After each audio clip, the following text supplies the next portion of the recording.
Good morning. Hi, everyone. Welcome to McGill Dementia Education Program's Caring Conversations. This is a free community outreach initiative to provide virtual support to care partners of people living with dementia.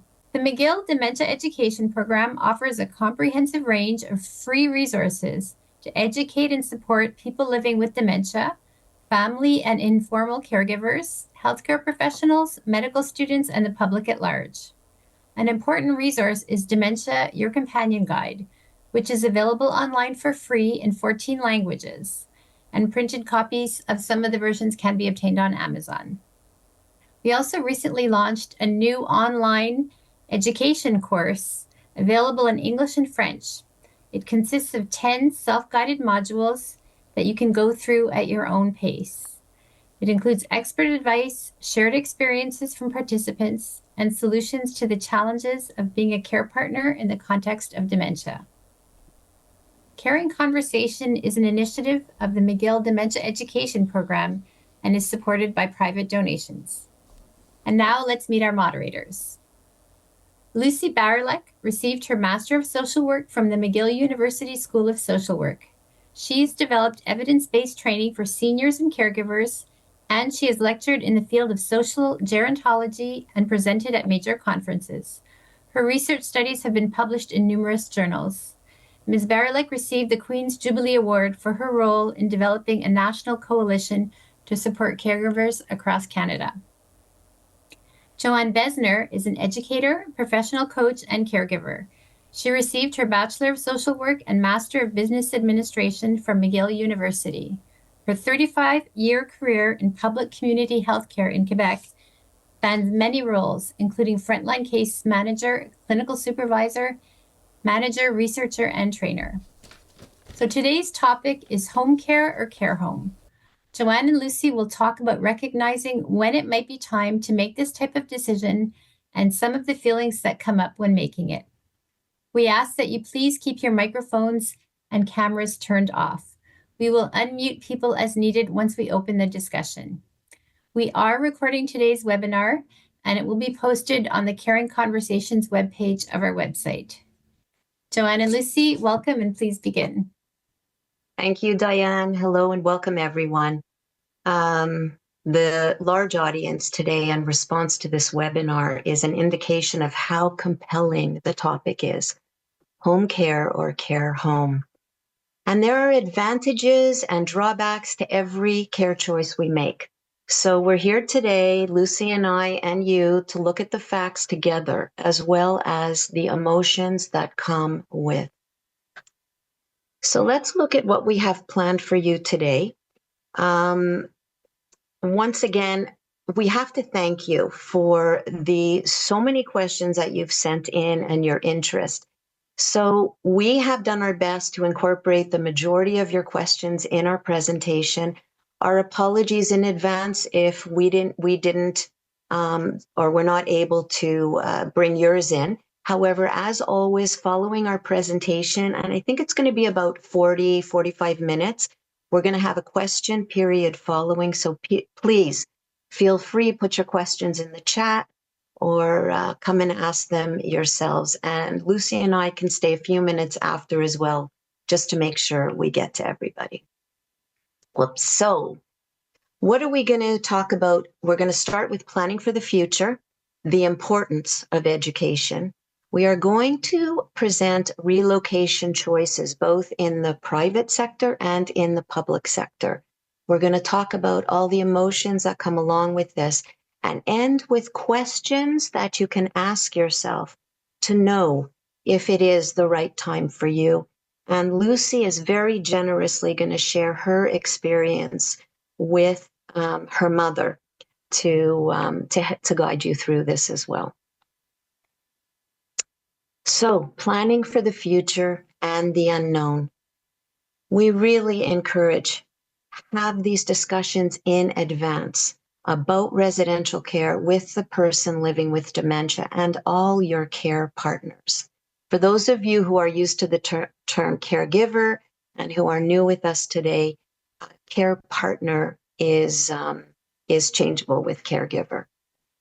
So why do we need to have these advanced discussions, think about the feelings you're dealing with around relocation, all the social and community expectations and responsibilities involved. There are many ways to live with dementia. The statement, home is best, is reported in the research to be what most people want. And that influences us to think relocation to a care home is an undesirable option. However, that's not always the case.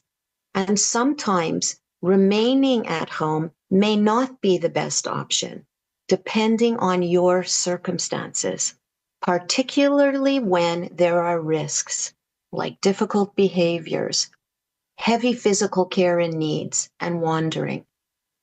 Many of you wrote in and asked us, when is the right time to start thinking? When is the right time to take the decision? And of course, there's no one answer that we can give you. It looks different for everyone. However, I'm sure we can all agree on the fact that we want to start well ahead in advance of a crisis. Waiting until you have no choice or are burnt out is the worst time and context in which to make good decisions. Therefore, the short answer is start now. As couples and care partners to each other, start talking now. As daughters and sons with your parents, ask them, open up the conversation with curiosity to get an idea of what's on your parents' mind. A good place to start is our wishes for the dementia journey. It's to figure out, what do you want? What do I want this to look like in 1 year, in 5 years? And as care partners, we get so caught up in the day-to-day, the tasks, the daily decisions, simply dealing with how the person living with dementia is doing right now in that day, in this moment. We can get so preoccupied with this that we can't see the forest from the trees. This is why we need to step back, take a pause, take a time out and check our compass and look at the bigger picture. In what direction are we heading? Where do we want to go? What does your person want? What is it that you really want? What about assumptions and promises? How do the people around you, including the person you're caring for, really feel about relocating? Were there assumptions made over the years that maybe weren't said out loud? Or were there actually promises made? And can these promises be kept given what the reality looks like now? These are very important to think about. And so if I'm asking you to take a step back and think, home care or care home, I just want to provide you with some factors to maybe consider that you see in front of you, starting with quality of care. Is the quality of care that you're getting or receiving at home, is it high quality or is it just adequate? Is there safety and security? Is there enough access to support and services? Perhaps you live in a rural area. How is the quality of life, dignity, stimulation, entertainment? And of course, the well-being of the care partner. All of these are factors to consider in stepping back and thinking about this. And of course, educate yourself. Being planful means educating yourself in advance. Consult your professionals. You're going to hear us say over and over again, create yourself a team. If you're not connected, have a geriatrician. If you're in Quebec, you're not connected with your CLSC, make a connection with your CLSC. Consider all care options. I'm going to ask you to be open. Maybe you have some preconceived notions or maybe fears and will not even consider placement. But you're here today because you're curious. So try to be open and just consider it. Visit resources. See them for yourselves. Talk to residents and care partners. When my parents were looking to relocate to private seniors residences, My father took each of his children to have dinner in a different residence. When I went with my dad, we went a little early. We talked with people. We sat down. We had a dinner. We got a real feel of the place. What's it like? What's the food like? And you can do this. You can even arrange a temporary stay. A lot of private residences have extra rooms for care partners who visit from out of town. You can pay a sum of money and stay temporarily. And in public placement, you can even organize respite stays to try it out. So here we are telling you to educate yourselves. So we're going to start sharing some very concrete information and starting with caring at home. What does it look like? So depending on the stage of the disease and how independent the person still is, caring can run from simply supervising your person to helping them with all the activities of the day, all the way to total care.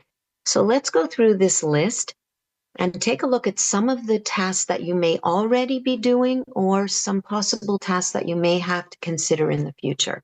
So starting, of course, from just supervision, just watching the person, making sure they're okay, helping them in and out of bed, helping them or just reminding them to go to the bathroom, all the way to dealing with incontinence. Hygiene, it may look like helping your person just in front of the sink to brush their teeth and wash their face, all the way to giving them a complete shower.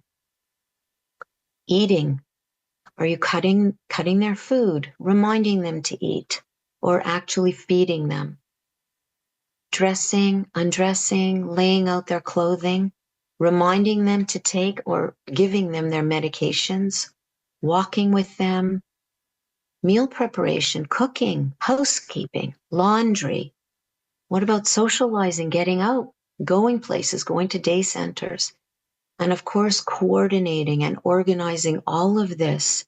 And this last topic, coordination and organization, sometimes this is the biggest piece.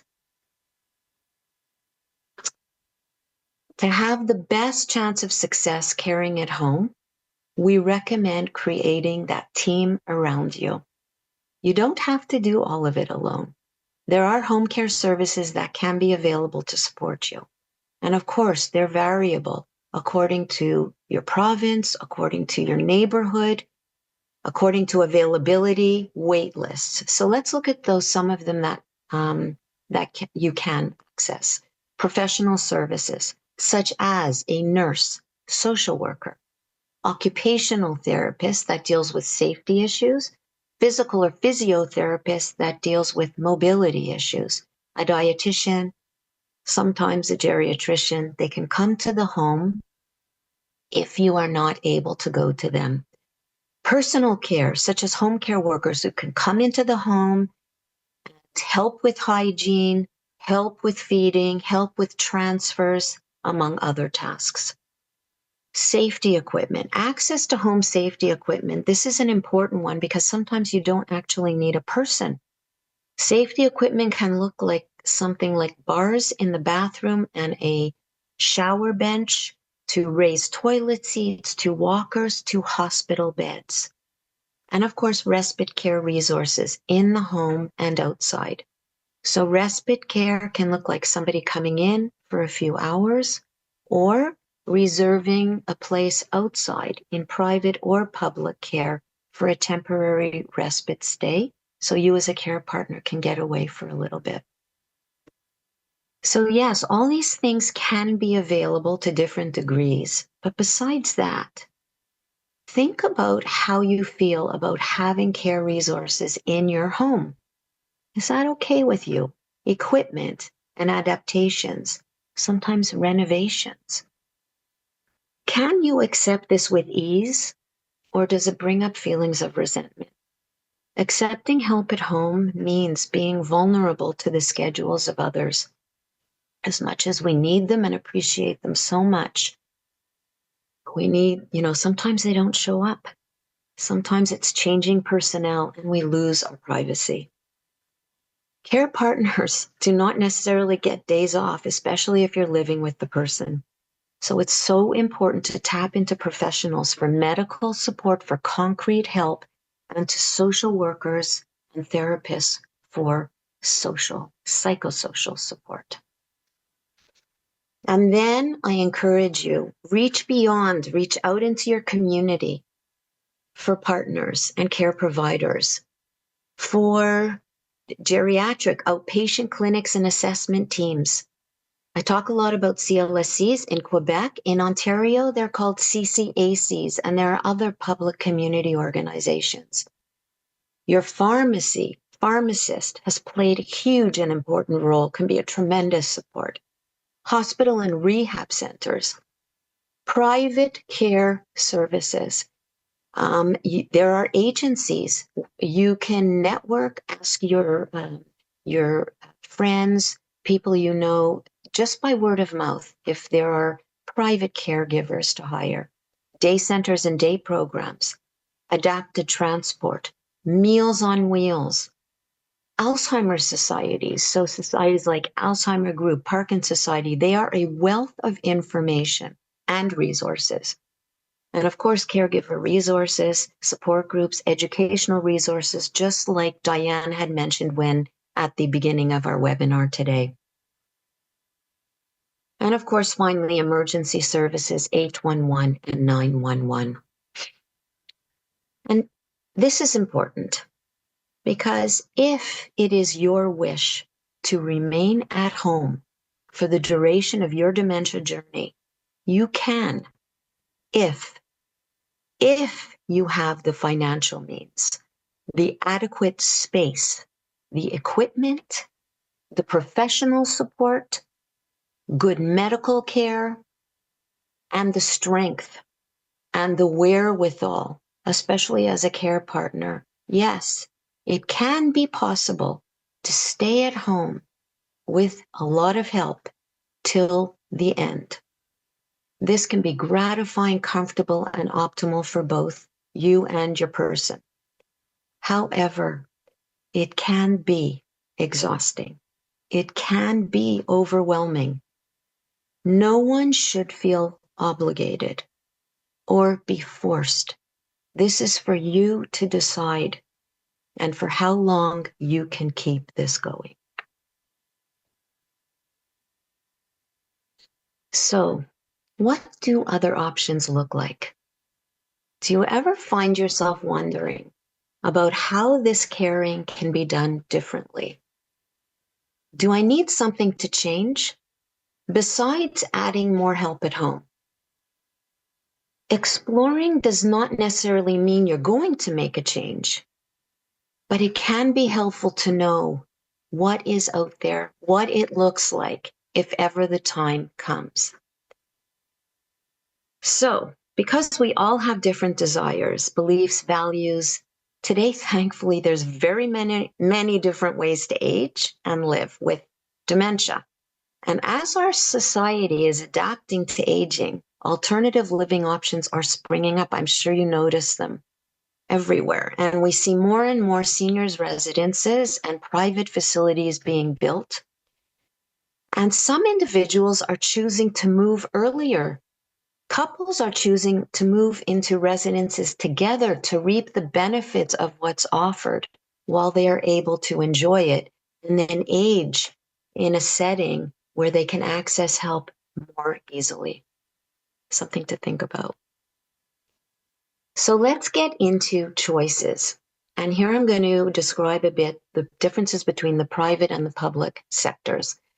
So starting with the private, you have so many choices. And one participant here today wrote in and said, well, can you tell us, how do you shop around? And I love your use of language because you are a consumer and you are shopping around. So you have to consider the care level needs of your person with dementia. You want to choose a setting equipped for the type of dementia and behaviors that they have. And look ahead to the rate of decline, if they're declining quickly, to avoid multiple moves. So, looking in the private sector, there are many different size homes, from family type small residences that have maybe even 4, 8, or 10 people, all the way to apartment hotels with 100 and more. There are different levels of care, from independent care, maybe just having housekeeping and meals in the dining room, all the way to full nursing home care. Some residences offer all of them in the same place on different floors. So there's a wide variety to suit individual budgets, cultures, lifestyles, locations. That's why you really have to go do the research and visit, and only choose one that is certified by the province, provincial certification. You want to look at the lease, the terms of conditions, and the menu of services. So most places have a base lease and then a menu of services to choose from a la carte at an additional cost. So if you need extra housekeeping or laundry or a shower service or nursing services or your meals delivered to the room, you're going to pay extra for that. So then over to the public sector.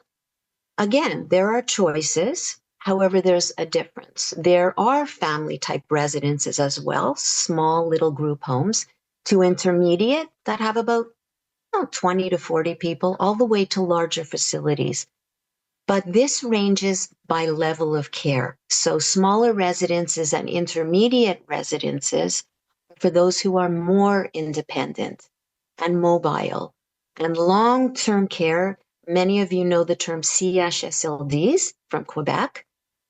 The nursing homes are really intended for those who are less mobile and have greater care needs.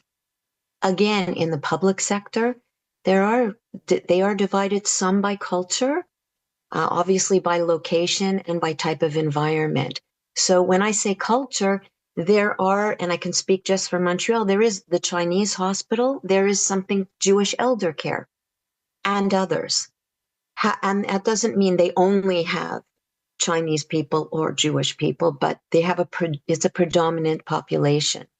But there are also other cultures that have informally sprung up in public facilities. There may be a Greek community or an Armenian community.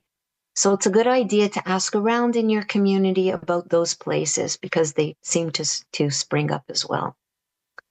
And finally, all long-term care public nursing homes are guided, have quality norms by provincial standards of long-term care.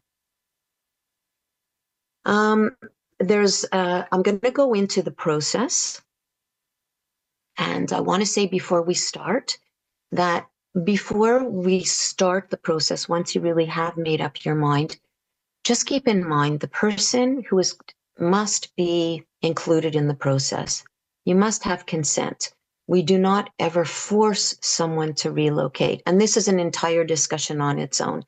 But the only exceptions are if your person has been declared inapt or incapable of understanding and making a decision. And this is a process done by a physician. So what is the process? So for private, you've done the research, compared, visited, you basically make your decision, go to the residence.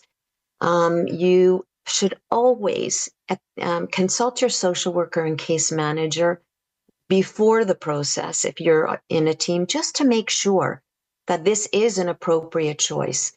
And you want to avoid private. If there are extreme behavior issues or if your person is a wanderer, generally it's not recommended. I highly encourage you to benefit from a knowledgeable relocation agent, a private consultant. There are many good ones. And this does not cost you anything in addition. This is their expertise. They know many, many residences. They are paid by the actual receiving residents and not by you. And the advantage is it doesn't cost you anything else, but they're going to accompany you. They will often give you extra information. They may help negotiate your lease, take you there. So it's a really good idea. Most private residents will ask for an assessment. They want to make sure it's a good fit, and they want to make sure that they can offer the services that are needed. And of course, again, understand the lease you sign right now in the present, and what are the future implications if you need to cancel. So in the public, it's a very specific and rigid process. You start, and I'm speaking for Quebec, but I would imagine it must be quite similar in the other provinces. It starts with a medical evaluation by a physician. In Quebec, it's called a CTMSP form, and you do this through your social worker. If you're in the community, your CLSC social worker, and they do a complete comprehensive assessment, which is actually the application form. And then you make a first and a second choice, because hopefully you've done the research. And of course, there are wait lists. They range from months to years. It's very difficult to predict because it's according to the life cycle, right? Hopefully your social worker, you're in touch and you know when things are approaching. But in my experience, admission comes, you get that telephone call, and it's a shock. And in public placement, you have 24 to 48 hours generally to decide. So if you're an out-of-town caregiver, you need to make arrangements for that. They cannot afford to keep a bed empty for more than that amount of time. So you need to be prepared. And finally, just about planned or emergency situations. So of course, ideally, that's why we want to start in advance and have that luxury. However, life happens. And sometimes you're going to be faced with a medical event or an accident, and you may find yourself in hospital and unable to return home. If that is the case, this whole entire process will be done in the hospital with your hospital or CLSC social worker. Of course, you can still make your first and second choice, but you will likely not get your first choice and you will wait temporarily in a transition bed. No one can live in the hospital.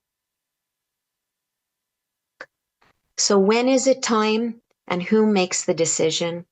Well, whose decision is it? There's two people in the relationship. The care partner's own health and well-being is just as important. You need to admit it's okay if you as a care partner, if your responsibilities are becoming too much to handle, avoid the hard decisions when you're burnt out or in a crisis. Right? And if you're holding off and waiting till the perfect moment, I promise you there's no perfect moment. And denial and associated stress has its risks. So at this point, I'm going to pass you over to my colleague, Lucy Barylak, and she's going to pose some interesting questions to help you decide if it's the right time for you. They are based on a research tool called a decision aid for caregivers by Melanie Couture and Francine Ducharme. This was done in February 2013, and Lucy's going to share her experience with her mom. Thanks. Go ahead, Lucy. Thank you, Joanne. Thank you, everybody, for joining us. For those of you who don't know, I was a care partner for my mother for many years. She was a single mother, and I was an only child. It was just the two of us. When I started my caregiving journey, I worked full-time and had a young family at home. Although I worked as a professional in the healthcare system, primarily supporting caregivers, developing services, and being involved in research, it was not until I became a care partner that I fully realized what a toll it takes on oneself, both emotionally, physically, and how it affects the rest of the family. So the session today has a special place in my heart, I have to say. I remember how difficult this decision was for me and my mother. And I wish that I had the opportunity then to ask myself these very important questions that came out of research. So while I was reviewing these questions, I did ask myself, how would I have answered them given the opportunity to do so? And if I had, I'm sure it would have been a great help in making these decisions. So let's do this together, okay? Please take the time to answer these questions for yourself, and I will share my answers with you. And maybe you can kind of identify with some of the issues and difficulties that I went through. So here we go. Please look at your current situation. Where are you now? What responsibilities are becoming too much to handle? And why are you considering to have this a care home? So the question is, ask yourself, what is it about your current situation that makes it good for the person you are caring for to remain at home? For me, at that time, I made a promise to my mother that she will stay home, and that's all I focused on. But if I had to answer the next step question, it would be a little bit different. What is it about your situation that may be prompting you to consider a change of living environment for the person you are caring for? Well, I have to say my mother was a heavy, heavy smoker, and that really made me very apprehensive many times. She was becoming more frail and somewhat more forgetful. Ask yourself, how would you describe your ability to take care of the person you are caring for lately? Well, physically, I was okay, but it was becoming more difficult for me since my mother did live alone. She did have some home help, but I was constantly worried about her. It was really affecting my job and my family life. She was on my mind constantly, and I was very stressed, besides having to shop, doing the cooking, visiting, doctor appointments, while trying to live my life as well. Now, you know, it's so important. Joanne was talking about visioning. We need to vision what is your perception of other potential living environments for the person you are caring for.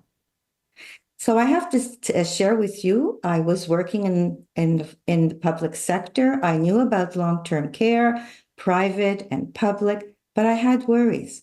I was very concerned about there are rules, there are regulations in these places, private or public, mealtime at certain times. What if my mother wanted to eat at 7, but not at 6?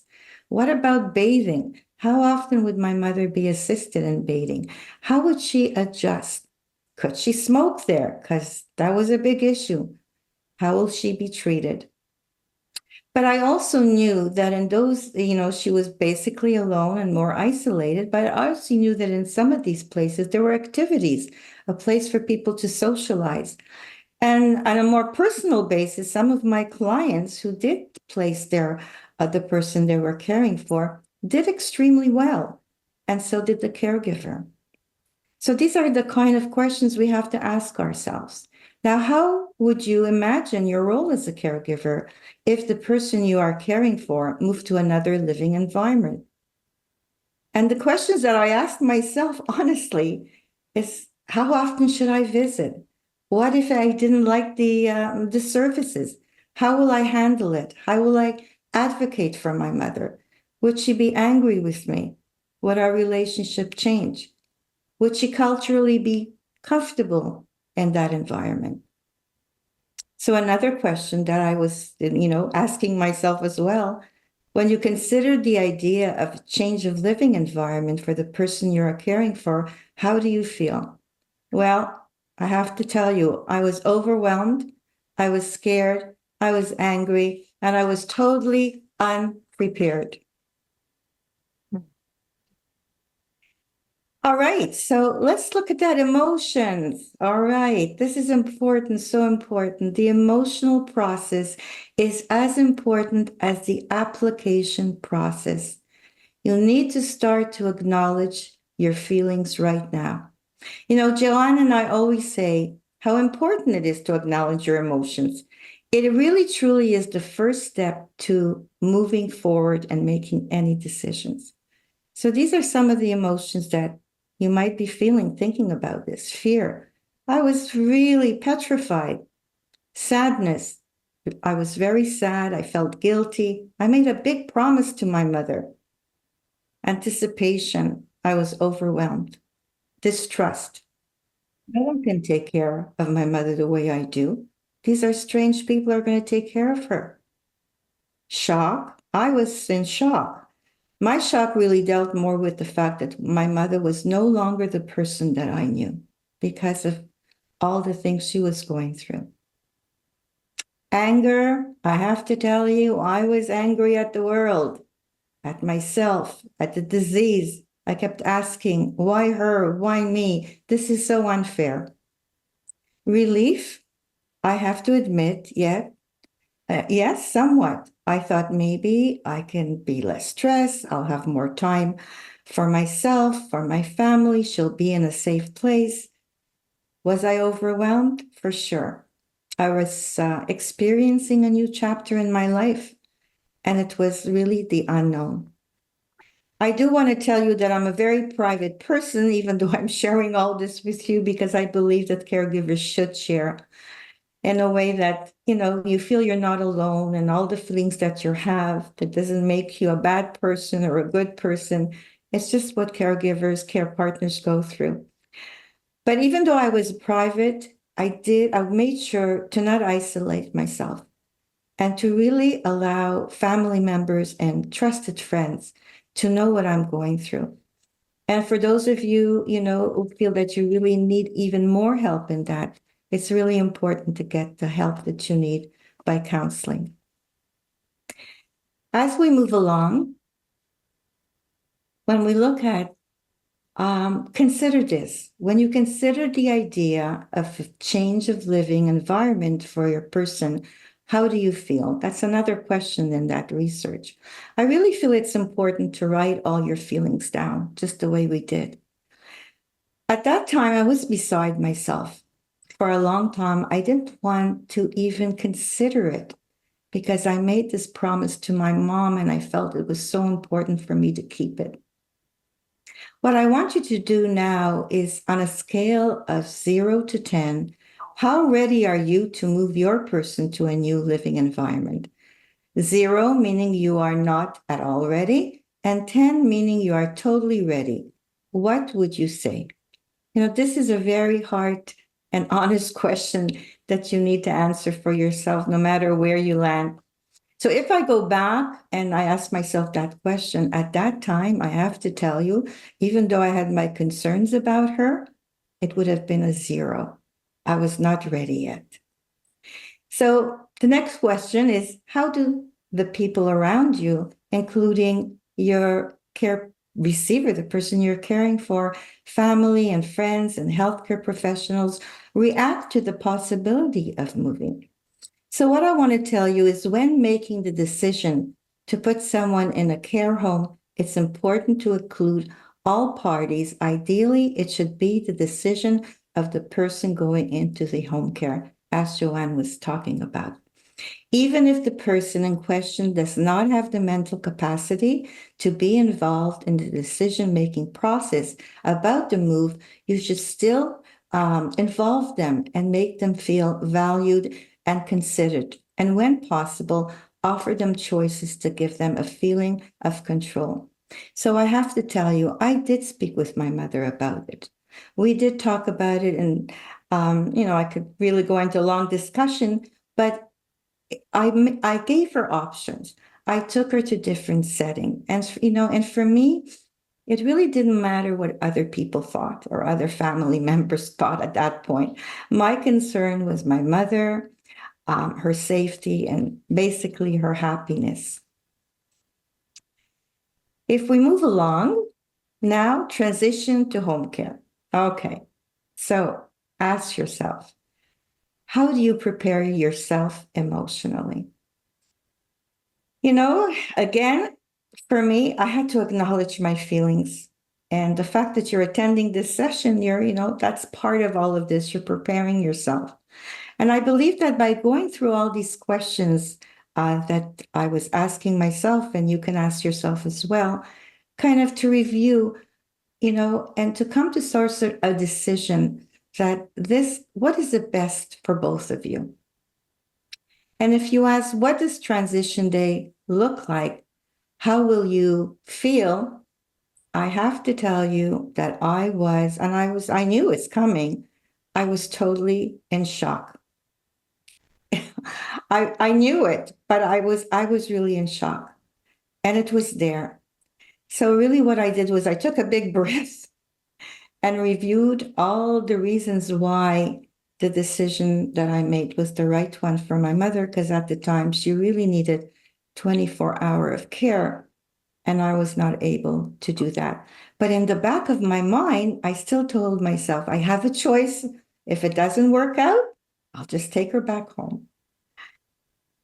The other question is, how do you help the person feel more at ease? How can you feel more at ease? Well, this is not an easy question to answer. My relationship with my mother was very close. And the only way that I could do it was I had to reassure her over and over again that I will never, ever abandon her. And I just kept doing that. I came to visit more often. I was there. And when she would smile at me, I kind of convinced myself. And I think that she meant it as well, that she understood that I will not abandon her. Now, each person is an individual, and you know the person you're caring for better than anybody else. And you need to find a way of how to reassure them. And it could be in many different ways, by visiting more, by being there, by being more involved. Communication, visiting and letting the person adjust. All right. It's really important. Once the decision has been made to transfer the person to a care home, there's definitely an adjustment period for both people. It could take a few months for both of you to adjust to your new realities. You're still a care partner, but in a different way. You may need to accept that not everything is written, it's within your control, and adjust to the environment and that your loved one is in. I have to tell you that I made it a real big point to get to know all the staff at different shifts. I felt that I wanted them to know who I was, If I had any complaints, I would always come with some solution and ask them, how can I help? And I also have to tell you that I did a lot of baking. I brought a lot of goodies to the floor just to validate the staff themselves for all the hard work they were doing. And the other thing that I also wanted them to know who my mother was before. So I connected them. And, and I felt that by doing that, they sort of saw her as an individual and not just another person on the floor. So let's take a look at summary steps, all right? So it's really important to plan. Don't make rash decisions. Look at all the risk factors for both of you. Educate yourself. Go and visit different places. As Joanne said, have a meal. Speak to other care partners to see how their family members are being treated. Assess the care recipient. What is better for that person? Are they at risk staying at home? Or would they be better off in another place where they could socialize a lot more and have the care that they need? And the important thing is to self-assess yourself. What do I need? Don't judge yourself. Give yourself permission to have a meaningful life. As well, trust you will know if and when the time is right. Not making a move is the same as taking a decision to stay home. Identify what are your limits. For example, some care partners would tell me, once the person is incontinent, I can't do that anymore. Or when I'm physically and emotionally drained and I'm becoming very aggressive towards the person, is the time that I need to make a change. So consult a professional. You don't have to do this alone. There are many resources. Whether you choose private or public, choose according to the person's needs, their culture, their language, the food that they like, and obviously the cost. And the most important thing is permit the emotional process. It is as important as the application. If you don't acknowledge your feelings, I'm telling you, they will take over physically and emotionally, and they will have a general bad impact on your well-being. So let's look at life after placement, living alone and managing emotions. You may have experienced guilt, shame, loneliness. I did. I felt that no one really understood how I felt at that time. You may experience lack of purpose and a change of routine. my routine changed, but I still had my family and my job. So it's important to find a purpose in your life. Remember, you're still a care partner. Sometimes anxiety and stress remains unchanged. And that is true. I really had to monitor my mental well-being. So if you feel that you're continuing to be stressed for long periods of time, you need to get the help that you need by seeing somebody. Anticipating grief, even though the person is alive but is no longer at home. Acceptance is key. Don't stay in denial. Once I accepted that my mother was no longer the person that I knew before, the relationship did change, but it didn't change the way we loved each other. It's hard to talk about that. I'm sorry. Ask yourself, what will your new caregiver role look like? It takes time, but I was glad that my mother was in a safe place. I had less worries, felt less guilty, remembering that there are two people in this relationship. One doesn't balance the other. And as a care partner, you have the right and you deserve to care for yourself without feeling guilty. Give yourself permission to enjoy life. You are still a care partner with the support of others. And I have to tell you, it's been a journey. I truly believe that I did all that I could for my mother. And I'm sure that all of you will do the same for the person that you're caring for. And having said that, let's have a caring conversation.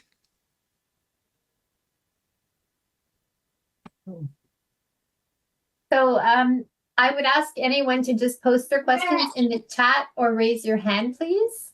There are a couple of questions already in the chat. The first one is just how do you learn about what's available in terms of resources in your local community, ideally in the public sector? And this person is referring specifically to the Montreal Borough, but I imagine it would apply throughout Quebec as well. So I'll start with that. First of all, there is the Dementia Education Program website. There is an organization called APPUI, APPUI, and that is specifically for care partners, all the services. And again, I'm going to repeat, if you're in Montreal, there are 5 CSs that have CLSCs according to your territory. Go ahead and contact your CLSC. They will provide you with resources. And then, of course, the associations. If it is dementia type Alzheimer's, you can go to the Alzheimer Association, Alzheimer Group. If it is a different kind, there are other associations. Thank you. Thanks for that, Joanne. I put a couple of links in the chat, and I'll dig up a few more as we continue. So we have another question.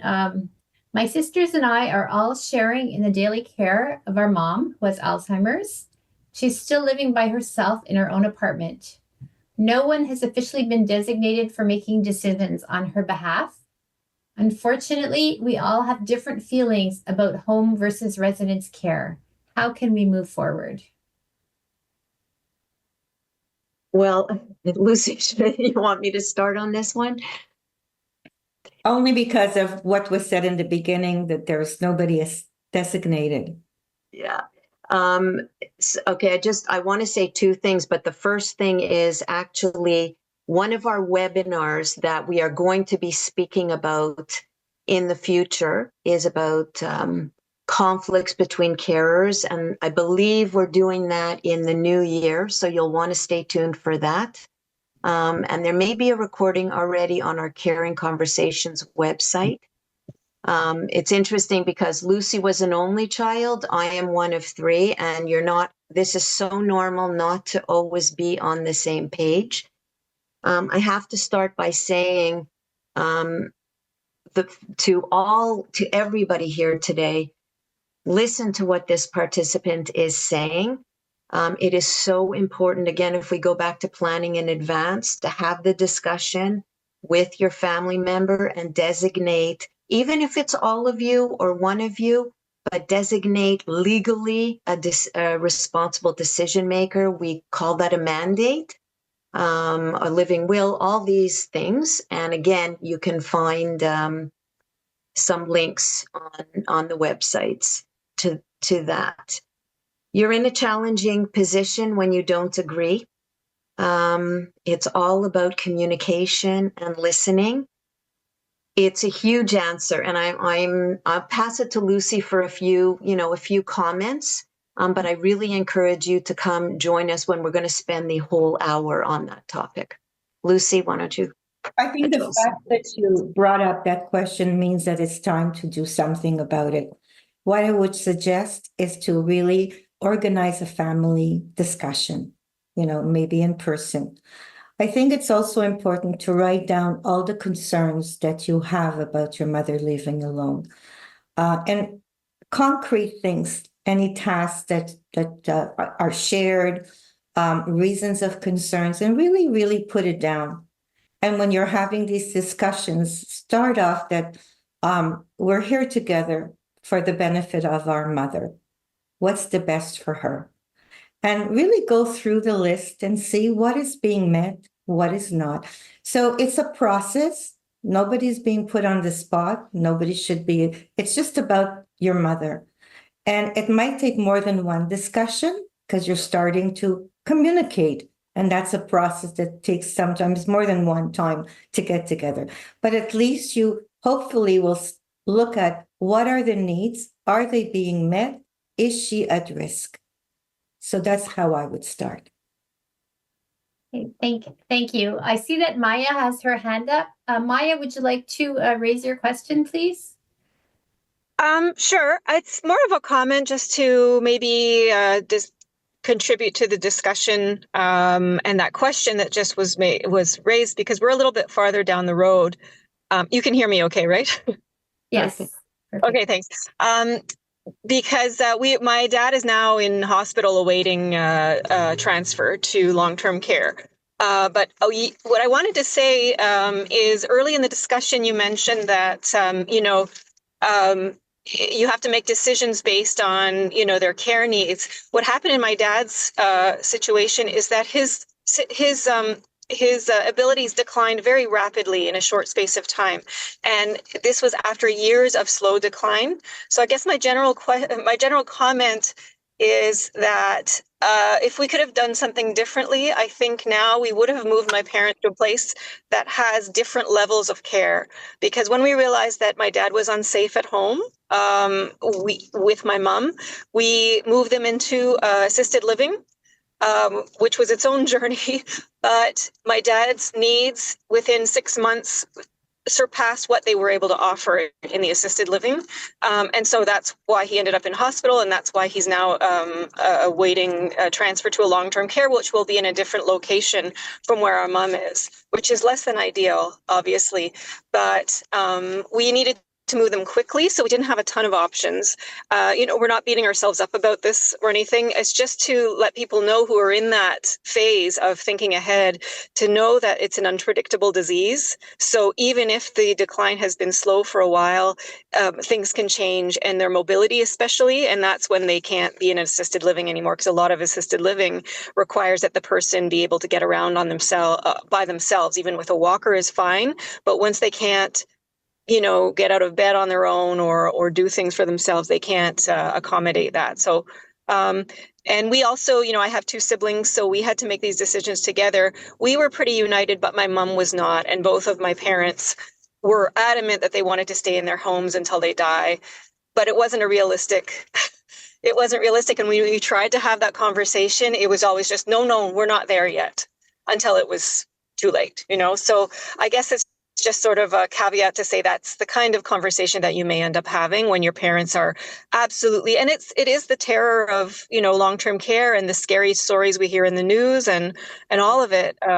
So yeah, I guess I'm just sharing my experience to say it's not always a smooth conversation to say, okay, yes, we should plan ahead. Some people are very proactive and others are just don't want to, but basically just don't want to hear it and don't want to have that conversation because it's too painful.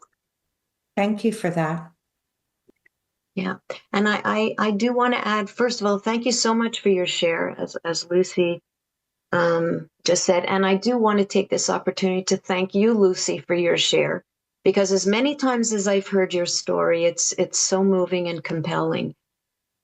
You know, even if you think you're going to do everything right, and even if you plan ahead, and even if you educate yourself about the illness, anything can happen. So I want to use your words that you just said. Don't beat yourself up. You can be as planful, and you can get knocked off your feet. And we can't always predict how the disease will decline. So it is going back to that word of acceptance. Accept this is such a challenge. And I love the way you ended, Lucy, by saying, I did the best I could for my mother. You know, just believe and know your value as a care partner, and what you did do. Yeah, it's really important to be able, because most people try their utmost best, but sometimes things are out of your control, and you're allowed to have a life as a care partner. Thank you. So I'll continue with the questions in the chat. There's a lot of great questions. So thank you to everyone who's participating.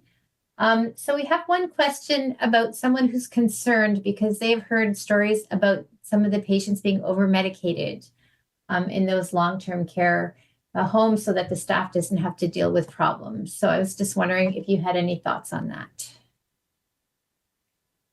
Well, I mean, listen, things happen, and it is very, very scary. And if you remember, I said that I really went out of my way to get to know the staff on the floor that my mother was on. And it's so important to, if something is bothering you, if you see something that you think isn't right, I think you need to address it. Again, I use another tactic. I never kind of yell, that's not my personality. I looked at a situation and I asked questions in a certain way, not to put people on the defensive. So if I would think that something is going on, I would question it. I would follow up. I would advocate on behalf of my mother if she couldn't do it for herself. And there are things that you can do. I mean, there's ombudsmen in these establishments if you really can resolve these problems. But it's keeping your eyes open, keeping your ears open. And really what happens is also that you become part of the community there. And there's other care partners as well. There's nothing wrong in talking together and asking the question. So I think you have to be vigilant. Things do happen. But I have to say, overall, I think staff tries to do the utmost best for the people that they are caring for. I hope that's kind of Thank you. Thank you, Lucy. So the next question, my father is a caregiver for my mother, and he's already feeling overwhelmed with the daily tasks. We've already done all the exploring, educating, looking at residents. He has a dementia coach, but he can't seem to make the decision. He says he doesn't have the time to think about it. How can I support them? I don't want it to reach a crisis situation. So I'll take that one. He has made a decision. By not making the decision, he's making the decision every single day to continue, whether or not it's in denial. It's so hard to watch. Sometimes there's no choice but to wait for the crisis. And that's kind of the decision. I lived this in my family. My mother-in-law at the time was living at home alone with high risk and refused help. And I knew, and again, like Lucy, we worked in the field. I knew this wasn't going to end well. We had no choice. We had to respect her wishes. And this is the other side of it, is it's so hard sometimes when you don't see it the same way. But what did happen in the end is that she did fall. She did fracture her hip, just like I almost knew that was going to happen in advance. And feeling as a professional, I couldn't prevent that from happening. However, there was a silver lining. She did end up in hospital. She was placed at Maimonides, actually, from hospital, and she flourished. She actually improved. She stabilized because she was getting her medication. So sometimes a crisis is a crisis, and there's just no other way to make a change. And sometimes it will result in something better. Support, be there, bring it up from time to time, keep the notion alive. Maybe send your father a copy of this webinar. It might be interesting for him if he's at least willing to watch it. I feel for you. For sure. Okay, so this question is a little bit involved. What do you do when the loved one is in the hospital and has become aggressive, yet the family is caught in a situation of the social worker in the hospital and the CLSC social worker, and no assessment has been done, in spite of the fact that the family has been requesting it? The hospital wants to send her home, but she cannot take care of herself. She's in the hospital due to drinking Javel. So she keeps saying she wants to die. How do we get an assessment and move her into a safe environment? Funds are limited. Yeah, I think what I hear is describing such a challenging situation. You know, I'm going to answer you the best way I can, and maybe Lucy will add something. But the first thing is go back and work with your care team. We have to be careful not to judge the decisions that are made.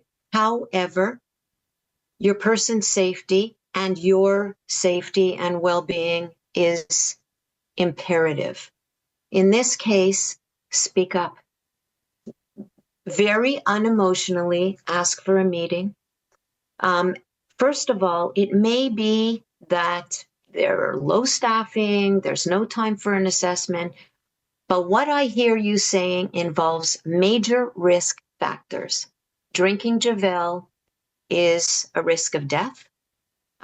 Being unsafe, aggressive behaviors, they are all risk factors. And I would come with that. Prepare a statement and a list of risks. And again, ask for a family meeting and very calmly explain the situation. And as a care partner, let them know you are not willing to have them go home in this condition. If your care partner is apt, and this is where it becomes tricky, so because we have so little information and we can't really give you a private consult here. So these are just ideas of what to ask for. But if your person is still apt, meaning has not been declared incompetent and can make decisions, the hard part is if they choose to go home. So I'm not sure if that is in this situation, but if they choose to go home, they still have a choice. Sometimes people with dementia make poor decisions and we have to live with them. So I would ask all those questions. Look at the aptitude of your person, look at your fears and risks, bring them to the team and tell them you are absolutely not comfortable and ready to discharge and you feel this person would not be safe at home. This meeting should include the CLSC team, because they will be going home and often if you're not involved anymore. So all those work together with your team, advocate, and if that doesn't work, go higher. Then you can make a complaint to the hospital ombudsperson, and you can even go higher to the protecteur de citoyen. Now this takes time, so I would start with communication and a family meeting. I totally agree with all that you said, Joanne. Thank you so much. So another question has to do with what happens if someone's on a list and a bed opens up, but they're not ready to move the person. Do they have to wait much longer? Like, what's the process if they're not ready? Are they at the bottom of the list? Yeah. So actually, in my career, I was the manager of this program of placement in the CIUS Centre West. So what I can tell you is, first of all, you have to work with what your professional team is telling you. The rules change in the time of the year, in what's available. It's not exactly the same by district. However, the truth is, in our public system, imagine this, there are hundreds of people on this wait list. So there are a lot of people at home, even at risk, waiting to get into that bed. So on one hand, it is understandable that if you're not ready to go and you refuse the bed, some CIUSs will say, I'm so sorry, but if you don't take this bed now, you're going to go to the bottom of the list and you have to start over. In my experience, some are a little bit more lenient. They may give you one more chance, but really, if you think about it, if they did that with everybody, it delays and delays and delays. And this is the root of many of our problems of why our emergency wards are clogged up and why it's so difficult. So yes, unfortunately, if that's what you were told, it's probably the truth. Given that information, I have to tell you, when I was, working in the field with families, and we're always trying to juggle, when is the right time? And in my presentation, I said, there's never the right time. It just never works out perfectly. It's either too early or it's either too late, and you're waiting at home, waiting for that telephone call. It's impossible to time it perfectly. So think long and hard before you refuse that bed about all the questions that Lucy went through, and if you're going to be able to manage, so that if you make a decision to refuse the bed, you can live with that decision. And remember something that Lucy said, you can accept the bed. This is not jail. You're moving, you're living in a nursing home. When we walk in a nursing home, we need to remember this is somebody's home. You can always leave if it doesn't turn out right. So I hope that answers your question. Thank you so much. So just a few comments I just wanted to share. Someone did mention that their mother improved a lot when she was moved from a home to a residence with regular pill distribution and regular meals. A lot of people who are just saying thank you so much for this invaluable information. They found it extremely useful. And I will just end one last suggestion. Is about offering a webinar on dealing with nursing homes as an advocate. So thank you so much, Joanne and Lucy, and to everyone who's participating from home. As I mentioned, this session has been recorded and it will be posted on our website. I have posted the link to our website page where all of our previous episodes can be found. We have 16, 17 episodes so far, so please do check that out. So we are going to want to know what you think of Caring Conversations. My colleague Maria is going to post a link in the chat so that you can evaluate today's session, and she will also send it out by email. Next month, we're going to be looking at hygiene challenges that arise when caring for a person living with dementia. Lucy and Joanne will provide ideas about what caregivers of people living with dementia can do when the person that they support refuses daily care. And just a reminder that Caring Conversations is a project of the McGill Dementia Education Program. Please do join our mailing list to keep up to date on our upcoming events. And if you have any questions, please do email us at dementia@mcgill.ca. And thank you, Joanne and Lucy. Thank you, Thank you. Take care of yourselves. Bye-bye. Be well, everyone. Until the next time.